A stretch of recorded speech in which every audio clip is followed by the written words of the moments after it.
Saya nak nikah dengan janda anak satu. Oh dah. Dalam masa yang sama mak saya dah bagi bab status janda dan takut kena kata dia orang kapun.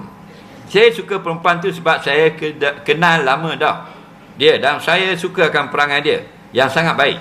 Apa yang harus saya lakukan? Baik.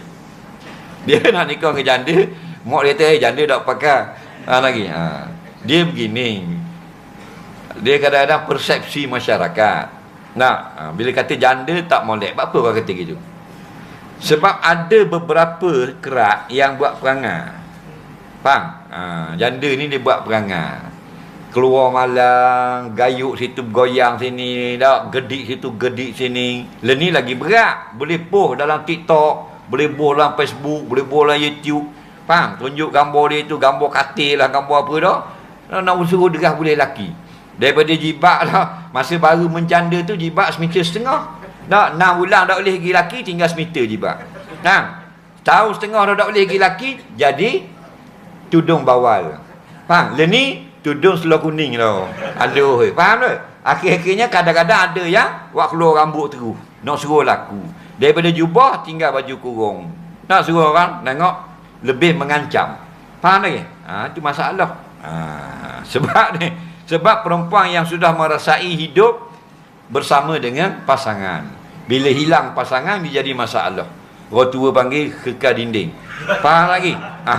Dia nak derah ke boleh tadi. Kadang-kadang dia lupa diri, lupa peraturan, dia tidak sabar.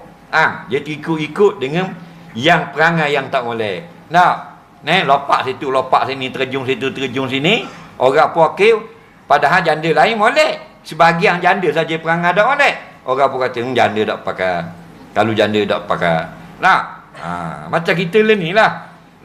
Kebanyakan wakil rakyat perform, buat kerja molek. Ada seorang dua tak pakai. Tapi masyarakat tak sebut dah molek tau. Sebut 2-3 orang ni ya. Tak pakai. Akhirnya yang molek orang tak nampak dah. Betul tak? Nampak duh ni.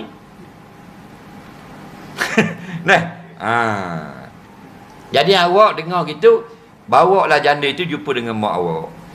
Bujuk dia, ni orangnya. Faham tak? Nak jadi menantu mak. Sebab kadang-kadang dia tak tengok lagi. Dia dengar orang kata. Betul tak? Kalau dia tak setuju juga, kita boleh berkahwin. Faham lagi? Cuma lebih baik ada restu ibu bapa. Cuma jangan kita berpegang, jika ada restu, maka kekal abadi. Kerana kebanyakan perceraian yang diberlakukan di mahkamah syariah itu, kebanyakannya ialah berkahwin dengan restu ibu bapa. Cerai berapi. Faham lagi? Dia bukan masalah tu. Masalahnya pasangan itu sendiri. Kadang-kadang tidak direstui. Molek-molek ada. Bila boleh cucu, molek masa nikah seorang hari sini aku tak mau tengok bini mu. Seorang hari pijak rumah aku hambat kata. Bila boleh cucu, hari ke awak nak tengok cucu. Nak tengok cucu lalu dah. Betul tak? Orang tua dia gitulah. Jadi kalau dia tak benar, pujuk dulu. Kerana dia ada hak sebagai